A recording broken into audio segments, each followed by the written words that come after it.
উন্মুক্ত স্থানে মাদক নেওয়াটা যেন নারী এবং পুরুষের একটা সমান অধিকার হয়ে গেছে।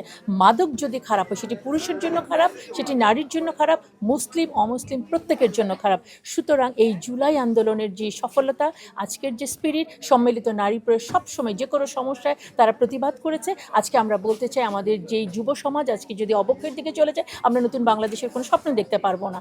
সুতরাং শুধুমাত্র ইসলামের প্রেক্ষিতেই না, আমরা এই দেশের যেহেতু নাগরিক, আপনার আমার প্রত্যেকের দায়িত্ব আছে আমার সন্তানটি যেন মাদকাসক্ত না হয়ে যায়। যদি আমার সন্তান না হয়, আমার পাশের বাড়ির তাকে যেন আমি মাদকাসক্ত না দিই। আপনারা কিন্তু খেয়াল করেছেন একটি হত্যার ঘটনা আমি বলছি, যে সাভারে যেই মেয়েটি তার বাবাকে ফেসবুকে লাইভে এসে হত্যা করলো, আপনারা কি দেখেছেন?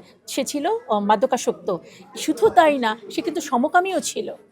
তার মানে আমি যদি এখন মাদকাসক্তর যে সমস্যাটিকে এটিকে বন্ধ না করি, একদিকে সে তো অ্যাবনরমাল আমরা জানি, সেই জায়গায় এবং সমকামিতাকেও যেভাবে করে উস্কে দেওয়া হচ্ছে, নারী পুরুষের মানে সমানাধিকারের নামে উন্মুক্ত স্থানে কেন সিগারেট খাওয়া যাবে না, মেয়েরা এটি প্রতিবাদ করছে, সেই জায়গাটা অত্যন্ত ভয়ঙ্কর। সুতরাং আমাদের সম্মিলিত নারী প্রেসের পক্ষ থেকে প্রত্যেকটি ভাইয়ের জন্য, প্রত্যেকটি বোনের জন্য নিরাপদ স্বাস্থ্যের জন্য সরকারকে এবং বিভিন্ন প্রতিষ্ঠানকে, এবং আমি বলবো যে সেই মূল স্পিরিট আমি এবং আপনারা, আমরা চলুন আমরা এটিতে প্রতিবাদী হই, এটিকে আমরা বন্ধ করার চেষ্টা করি এবং সেই সরকারকেই আমরা সমর্থন করব যারা হারামের পক্ষে নাই,